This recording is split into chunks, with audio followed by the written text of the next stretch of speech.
सूरह फातिहा 100 मरतबा पढ़कर जो दुआ मांगी जाए वो दुआ कबूल हो जाती है। सूरह बकरा की तिलावत से शैतान घर से भाग जाता है। आयतुल कुर्सी पढ़ने से मोहताजी दूर होती है। सूरतुल कहफ को हमेशा पढ़ने वाला दज्जाल के फितनों से महफूज रहेगा। वालिदैन की कब्र पर हर जुमा सूरह यासीन की तिलावत करने से उसके हुरूफ की तादाद के बराबर यानी पढ़ने वाले के गुनाह बख्श दिए जाते हैं। सूरह दुखान पढ़ने से मुश्किल दूर होती है। जो मरने के करीब हो उस पर सूरह जासिया का दम करने से इंशाअल्लाह ईमान पर मौत नसीब होगी।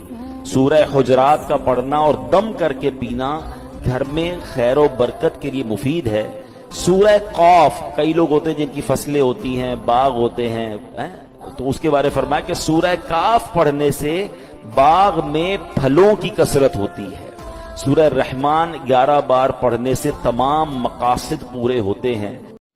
Thanks for watching. Please like and subscribe my channel उम्मीद की रोशनी।